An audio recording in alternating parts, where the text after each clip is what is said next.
Someone walked into a room and said 4 quiet words to a king. "Your procedure, sir." 25 minutes into a private meeting with his own son. There was no procedure. There was no medical appointment. There was just a staff member, briefed in advance, walking through a door at exactly the right moment to hand a father a reason to leave. We're talking about a long road back to reconciliation with the king. This story keeps on coming round and round quite a lot over the last year, and I do believe it. It's been reported by the Mail on Sunday last summer. I reported it in January. It's come out again with a Mirror this week, that Harry does want, is his dream, to have his father there in Birmingham, standing beside him at the Invictus Games. It's his big baby. It's his massive project. It has to succeed. It's so important to him. Think about that specific scene for a second, because once you actually picture the whole thing properly in your head, it's genuinely a pretty unsettling image. A man in his 70s sitting quietly across a table from a son he hadn't seen in genuinely months. And somewhere just behind that closed door, someone else entirely is watching the clock tick down, waiting patiently for the right signal to walk in and interrupt. So if you've ever genuinely wondered whether Charles is actually going to show up at the Invictus Games in Birmingham next summer, I think this story is your answer. And it's not the one being fed to the newspapers right now. Their money.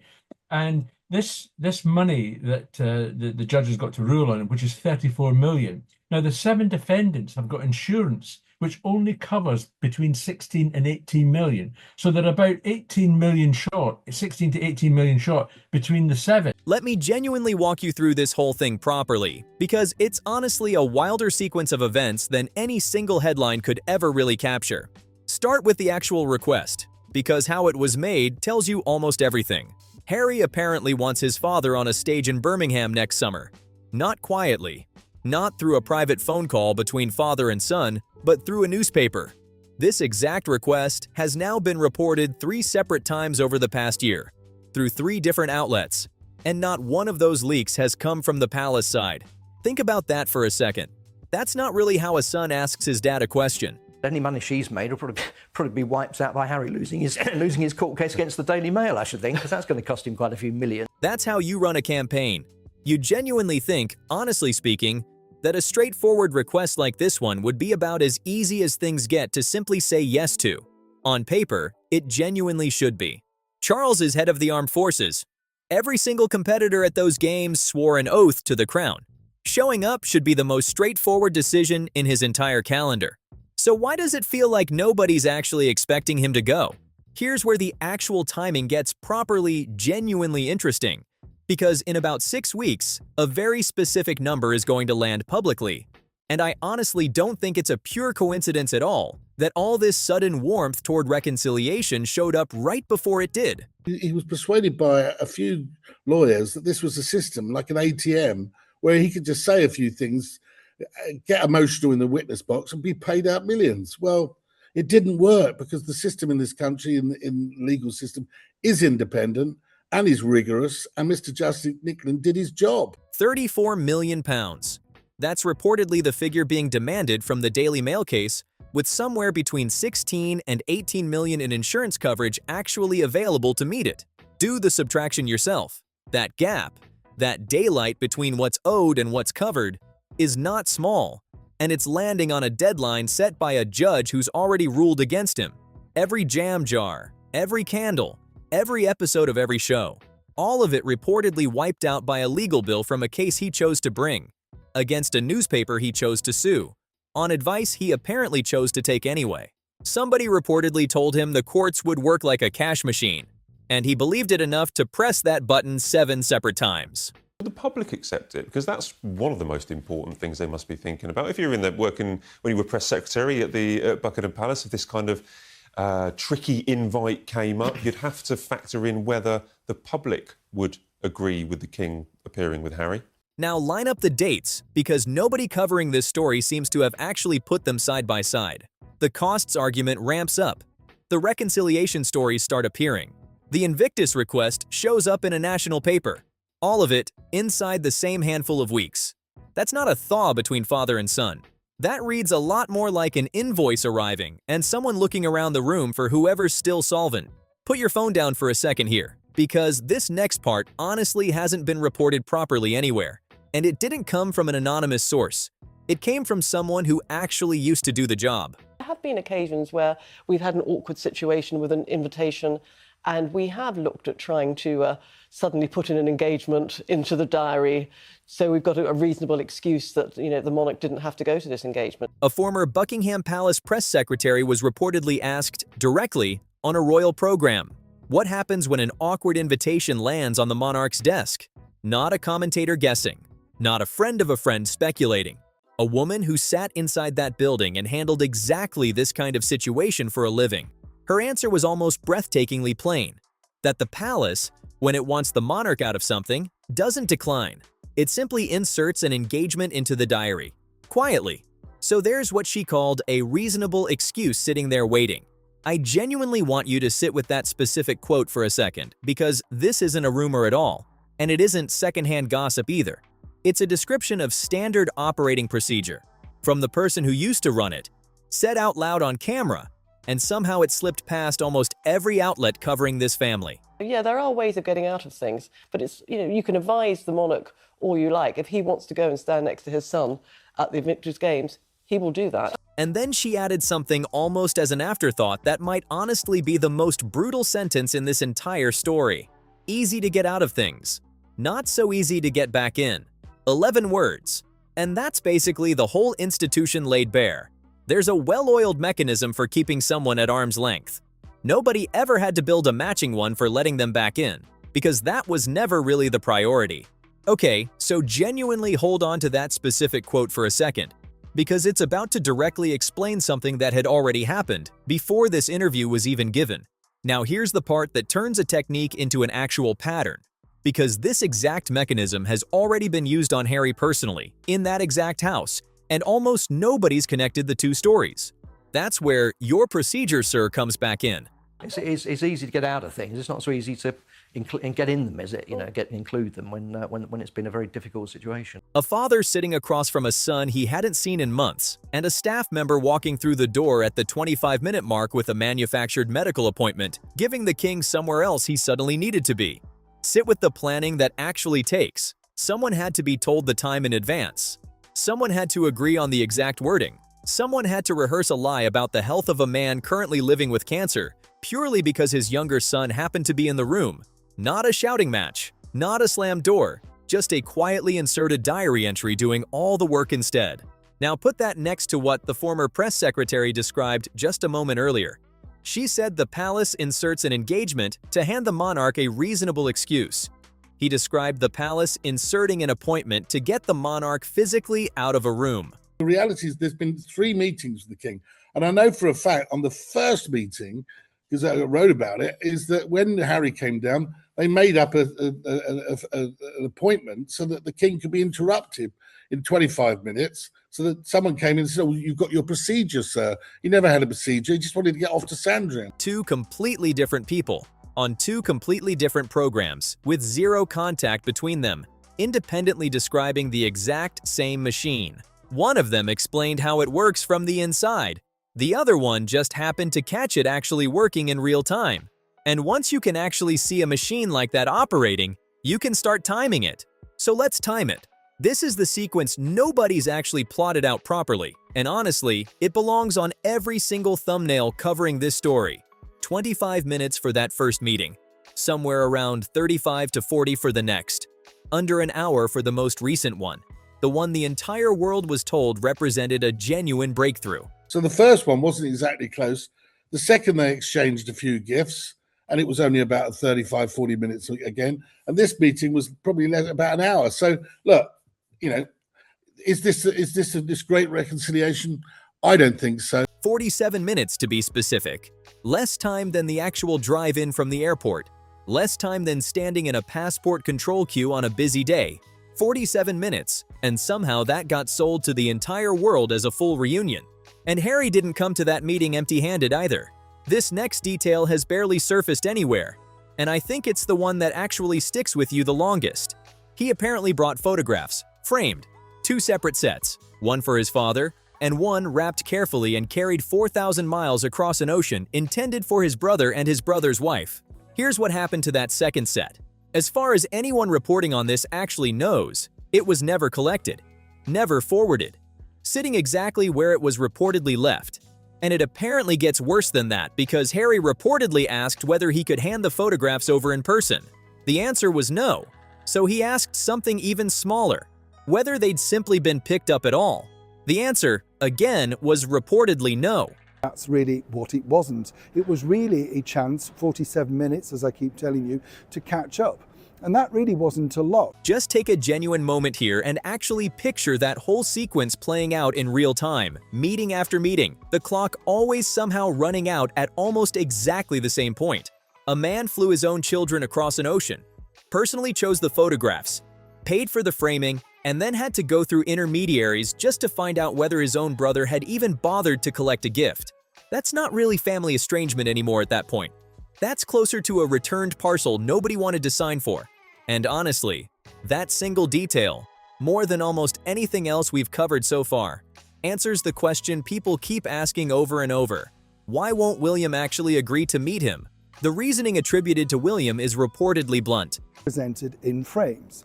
Likewise, there was a separate batch also ready to be presented to William and Catherine. And as we know, William and Catherine did not want to go to the meeting. A couple of framed pictures and a few apologies isn't going to cut it. And notice, that's not really anger when you think about it properly. Anger has a door built into it somewhere. You can wait anger out, soften it with time, work through it eventually with the right gesture at the right moment. This sounds more like arithmetic. William apparently added up what 6 years of public conflict actually cost, and concluded the debt simply can't be settled with framed prints, however thoughtfully chosen. Apparently, Harry was very keen whether he could either present them himself, which was a definite no-no, because William's not having it, or indeed if he could find out if the pictures were ever received or indeed picked up. At this particular point, it's simply no. There's reportedly a third name sitting quietly inside that calculation too. George. A boy who will eventually inherit whatever cleanup is left behind. That's apparently the actual timescale William is thinking on. Not next month, not next year, but decades out, in a family that already knows exactly how the last unresolved feud like this one played out historically. Now here's the detail that most coverage of the Invictus story has walked straight past. And I think it fundamentally changes how you read the whole request. If the standard method really is inserting an engagement into the diary, then it's worth checking whether one's already sitting there. The Queen's 80th birthday reportedly falls in the exact same general window next summer. Nobody has to manufacture anything at all here. The reasonable excuse is apparently already printed into the calendar, a full year in advance, sitting in precisely the stretch of time Harry needs Charles for. That's the actual answer to whether Charles attends Birmingham. It's not really a maybe. The refusal, if it comes, doesn't even require a decision. It's already preloaded, which is exactly why it would work so cleanly. And there's a second gap here worth sitting with too, because it exposes something about what this entire leak was actually for. If Harry actually were arranging a royal appearance at his own event, you'd think the people actually running that event would know at least something about it. So apparently someone checked. And reportedly, Invictus itself, the organization actually hosting the games, the one that would need to build security, seating, and an entire ceremony around hosting a reigning monarch, has been told nothing. Put those two specific facts side by side for a second in the exact same sentence, because almost nobody covering this particular story has actually bothered to lay them out that way yet. And once you genuinely do, the whole picture noticeably shifts. Harry's side reportedly briefed a national newspaper that he wants his father in Birmingham. The actual event has reportedly been briefed on nothing at all, which suggests the leak was never really operational in the first place. It was never actually about planning anything logistically. It was aimed at one specific address, designed to make refusal feel expensive, to put Charles in a position where saying no might look, publicly, like a father turning his back on wounded servicemen. That's not really an invitation at that point. That's a squeeze. And while that particular pressure was being applied quietly in London, there was a second half of it running simultaneously on Instagram. Because the official position, remember, has always been that this specific family lives under genuine danger. That's the case that's been argued in court, funded at real expense, repeated consistently for 6 years running.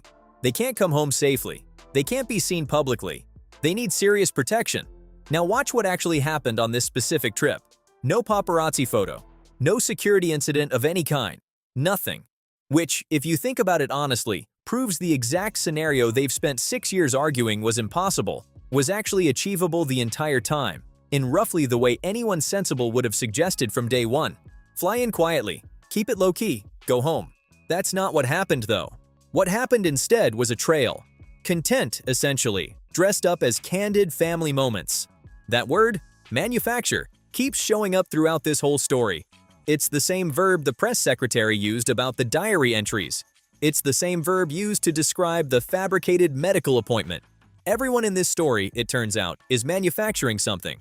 The difference is simply direction. The palace manufactures exits. The other side manufactures the appearance of having been warmly welcomed. One side is quietly building doors out. The other is quietly building the illusion of ascent. And underneath all of it sits a contradiction that's never actually been resolved. Because it really can't be.